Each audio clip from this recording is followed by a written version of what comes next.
È attesa tra oggi e domani l'ordinanza del ministro Speranza che scioglierà il nodo delle tavolate. Nessun limite all'aperto in zona bianca, 6 commensali insieme al chiuso, non 8 come chiesto da Fedriga.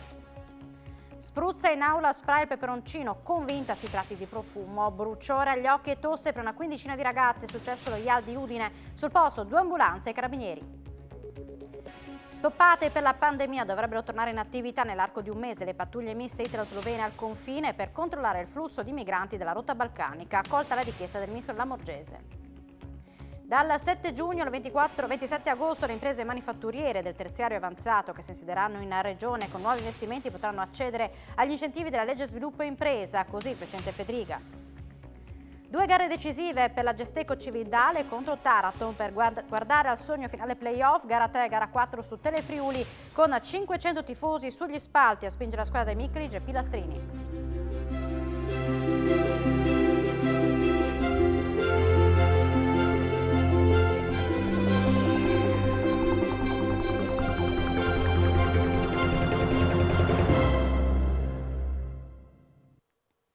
Buonasera, ben ritrovati in un appuntamento con l'informazione di Telefriuli. Dovrebbe arrivare a breve l'ordinanza del Ministro della Salute Roberto Speranza che fa chiarezza sul numero massimo di persone che possono sedere alla stessa tavolata. In zona bianca nessun limite all'aperto, al chiuso massimo 6 commensali insieme.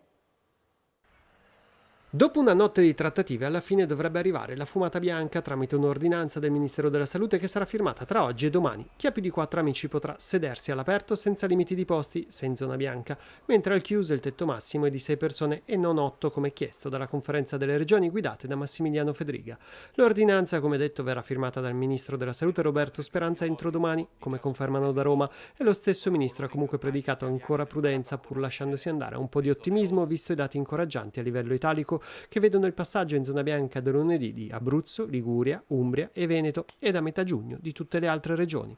Per quanto concerne le tavolate invece non ci saranno limiti più ampi per le zone gialle. Al chiuso il limite di 6 posti dovrebbe essere temporaneo e fino al completamento del passaggio in bianco di tutti i territori. La complessità per gli operatori sarà quella di capire se già da questo weekend le regole saranno operative dopo la confusione di questi giorni a causa di una serie di interpretazioni delle norme scritte in maniera poco chiara in tempi in cui la zona bianca però pareva irraggiungibile.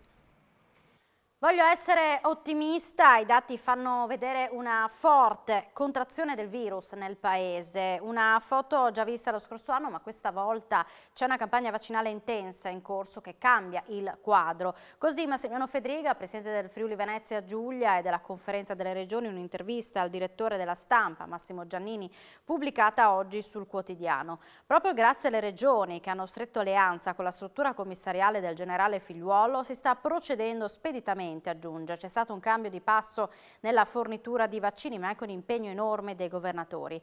E alla domanda su cosa sia cambiato tra Arcuri e il generale Figliuolo, Fedriga risponde: come regioni abbiamo sempre avuto un rapporto costruttivo anche con il commissario Arcuri, ma oggi è innegabile che i numeri sono molto più consistenti sia in termini di dosi sia come macchina vaccinale. Questa è una fotografia reale, non è un'opinione. È stato fatto un errore enorme sulla comunicazione di AstraZeneca, ma ora l'appello che faccio ai cittadini è considerare tutti questi messaggi come sinonimo di sicurezza.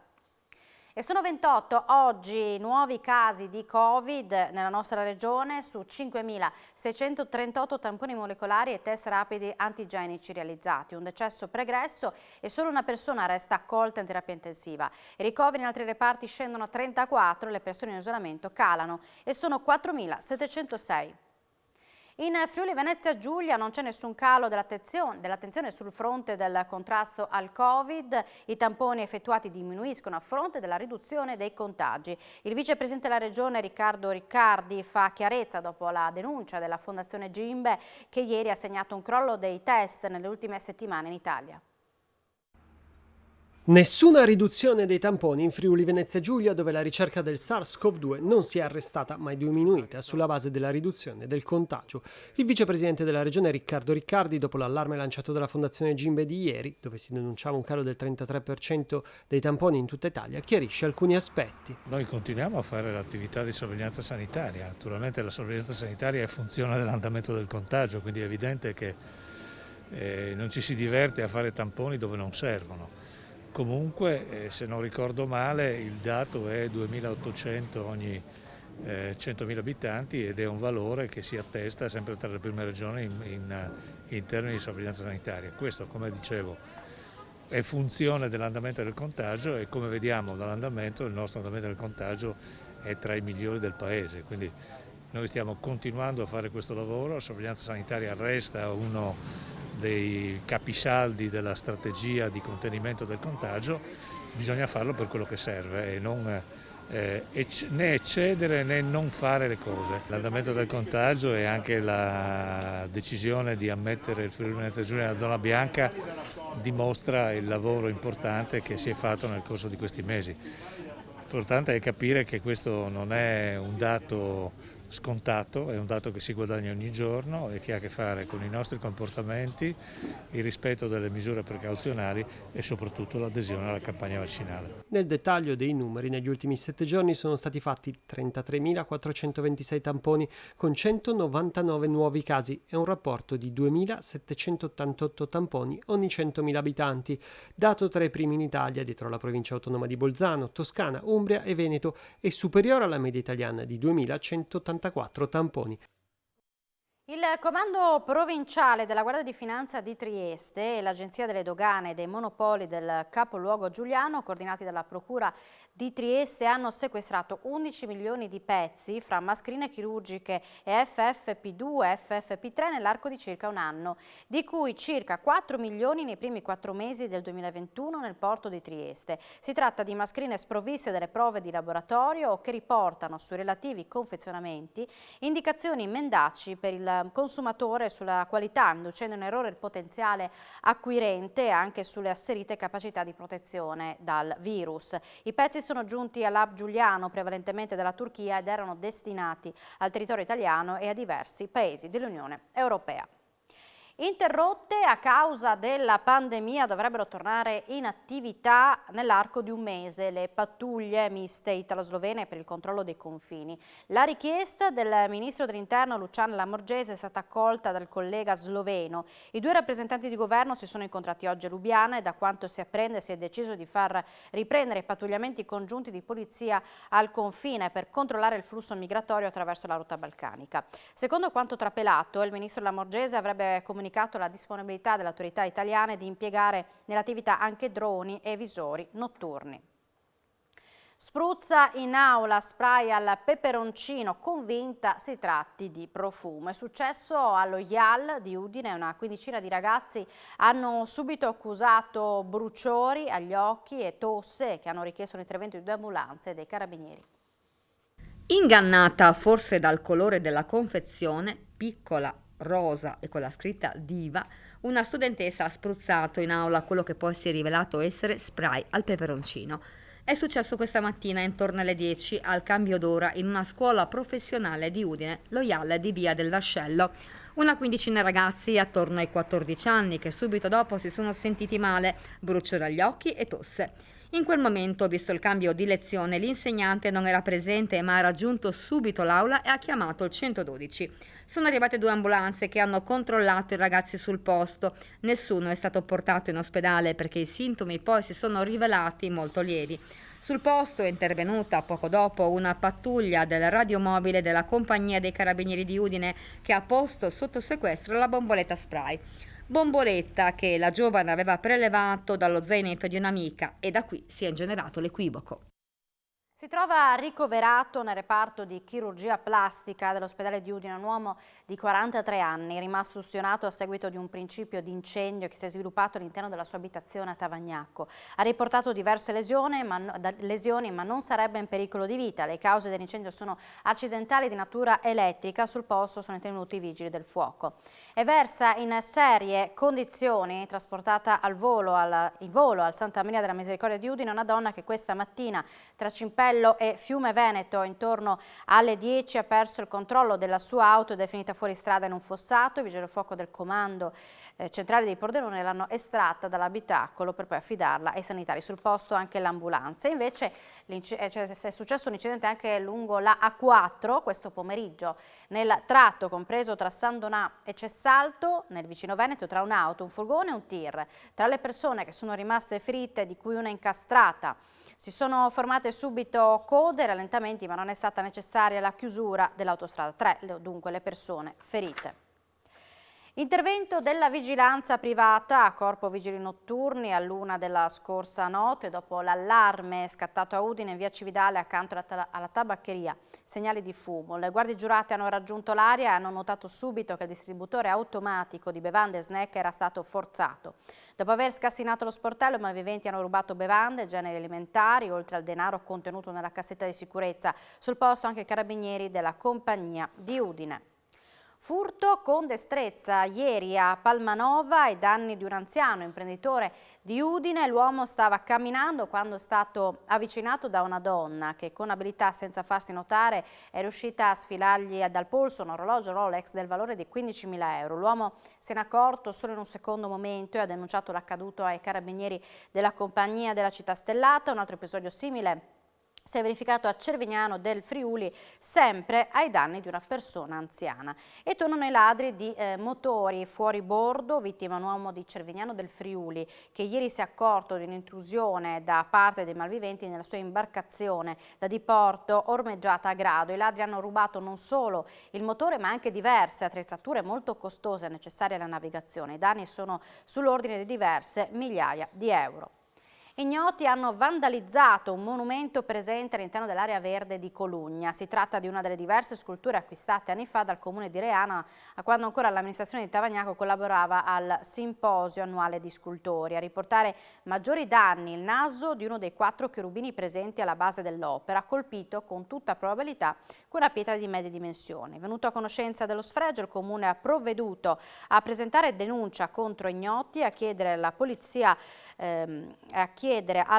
locale di visionare le immagini e telecamere di sorveglianza posizionate nella zona. Speriamo possano aiutarci le videoregistrazioni, spiega amareggiato il sindaco Moreno Lirutti. Mi auspico si tratti di un gesto involontario, fatto magari tirando un sasso per gioco, altrimenti davvero non riesco a capire queste azioni prive di significato e che non fanno altro che caricare di ulteriori costi il comune.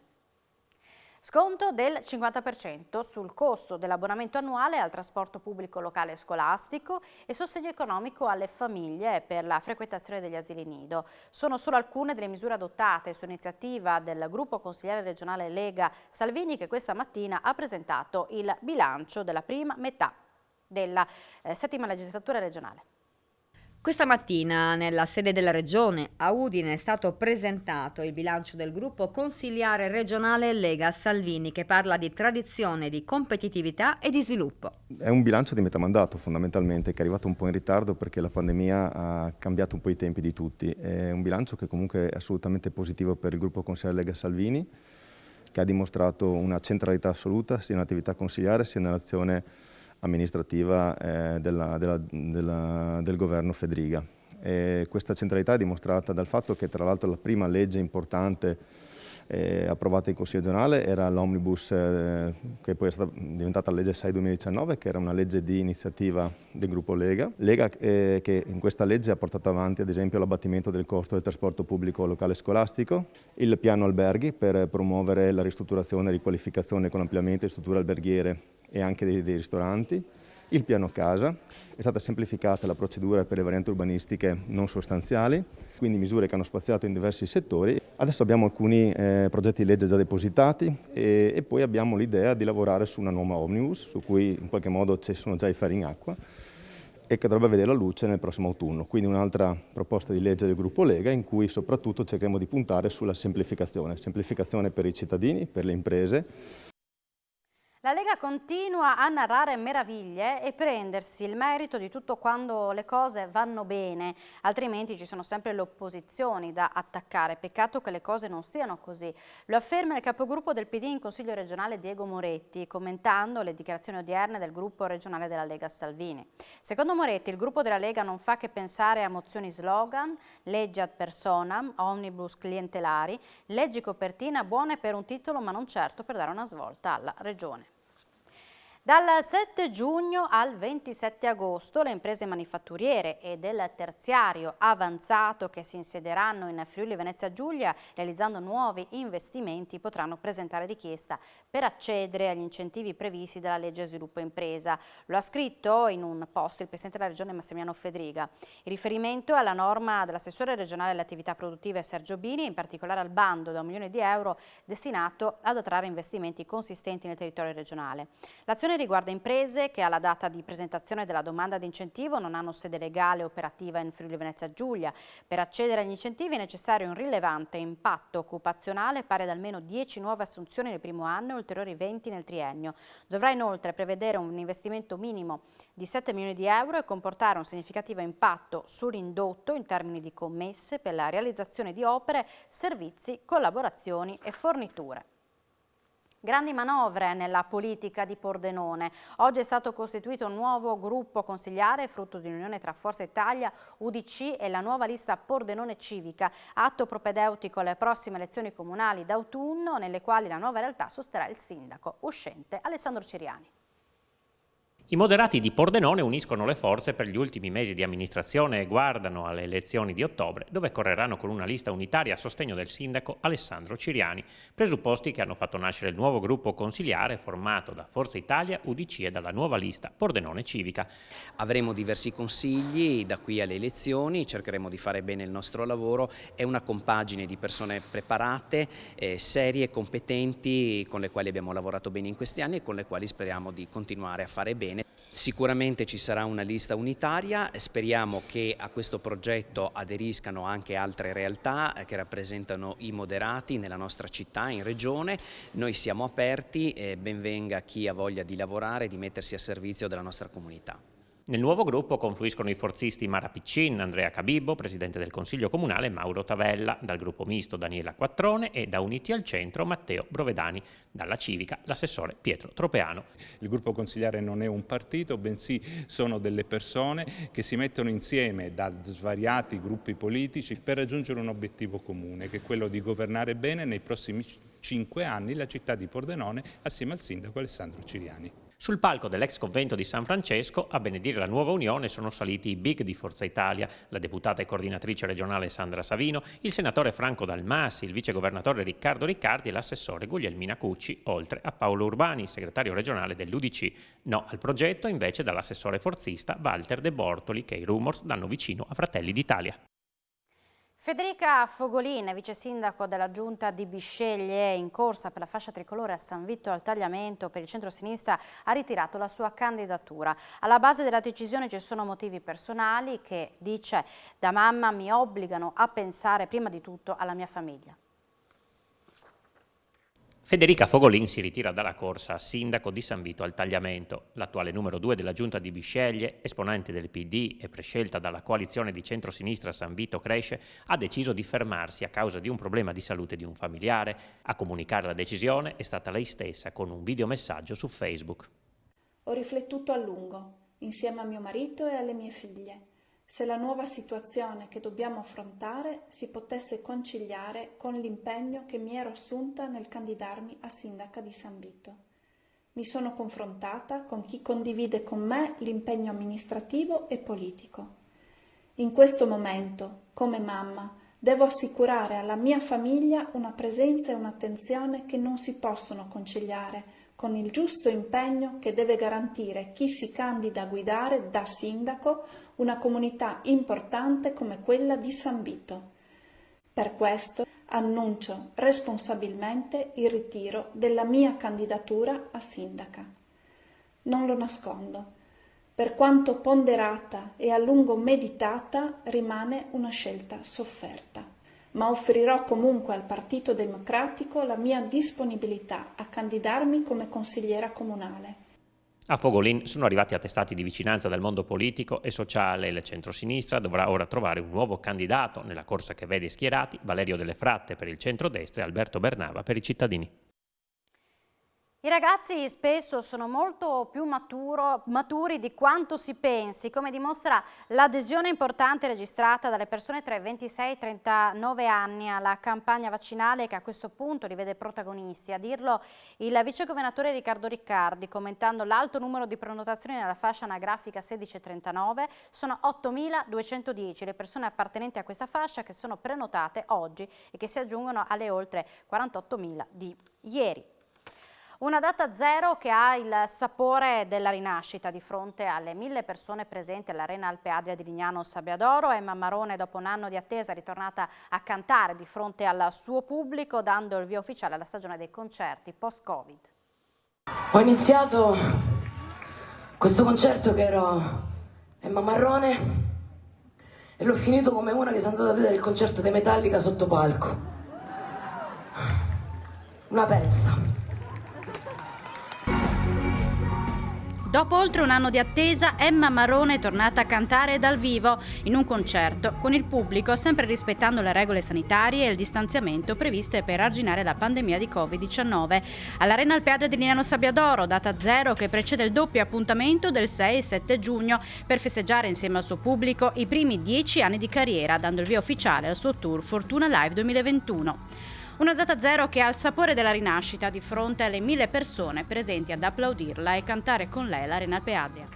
Posso suonare davanti a 1.000, davanti a 10.000, a me non mi interessa. Non è la quantità che fa la differenza, è quello che si prova stando sul palco. Mia cara Lignano, per me questo 3 giugno rimarrà, penso, in uno dei momenti top della mia carriera. Sono stata contenta e onorata di festeggiare qui la prima data del tour, 10 anni di lavoro insieme a voi, che siete stati meravigliosi, educatissimi, rispettosissimi e pieni d'amore, perché io l'ho sentito tutto. Si terrà domenica 4 luglio la serata finale di Vicino Lontano 2021 con la consegna del premio Terzani allo scrittore ambientalista Andri Magnasson. L'allarme sullo stato della terra, ha commentato la presidente di Vicino Lontano Paola Colombo, resta troppo spesso un ronzio di fondo e l'opera di Magnasson ci spinge a ripensare alla nostra quotidianità e a fare di più. È Andris Ner Magnasson il vincitore del premio Terzani 2021 per la sua opera Il tempo è l'acqua e il suo impegno ambientalista. A lui quindi sarà consegnato il premio dalle mani di Angela Terzani nella serata conclusiva di Vicino Lontano, in programma dal 1 al 4 luglio a Udine. Io sono felicissima di questa premiazione e spero che il libro possa essere sufficientemente diffuso da farlo capire, perché è un libro molto accessibile, non è solo per gli addetti al lavoro, è per tutti, è veramente per tutti, ed è bellissimo il modo con cui Magnasson ci fa capire, no? Per la prima volta magari per tanti, anche per me per molti versi, la prima volta di quello che stiamo distruggendo. Buongiorno, mi chiamo Andris Ner Magnasson, talking from Iceland. It's a great honor to receive this prize and have my name connected to the legacy of this wonderful author here, Tiziano Terzani. I feel a deep connection to his philosophy and his work. I'm looking forward to meet Italian readers in the future, and I'm thankful to my wonderful translator that brought my words from the small language of Iceland to the grand Italian language. Thank you very much and hope to see you all in the future. Ai 18 anni di Codroipo questa mattina è stata consegnata una copia della Costituzione italiana ed una dello Statuto del Friuli Venezia Giulia. A fare da cornice alla cerimonia Villa Manin di Passariano. La mia generazione ha vissuto gli anni del terremoto e ora come allora ci spetta il compito di ricostruire. Passiamo il testimone ai giovani, ai quali sarà affidata la responsabilità di guidare il nostro paese e sono certo che la porremo in buone mani. Si è concluso così il discorso del vicepresidente regionale Riccardo Riccardi, che questa mattina insieme al presidente del Consiglio regionale Zanin e al sindaco Marchetti ha consegnato ai neodiciottenni di Codroipo una copia della Costituzione italiana e una dello Statuto della Regione Friuli Venezia Giulia. È un momento di riflessione, un momento di attenzione verso i valori e verso la responsabilità nella quale questi ragazzi entreranno nei prossimi mesi e per i prossimi anni. Un messaggio di coerenza ai valori rappresentati dalla Carta Costituzionale, ma soprattutto i valori dell'impegno e del senso del dovere. Penso che abbiamo bisogno di nuove leve, di nuove forze, di un impegno di questi numerosi giovani ragazze e ragazzi nelle istituzioni.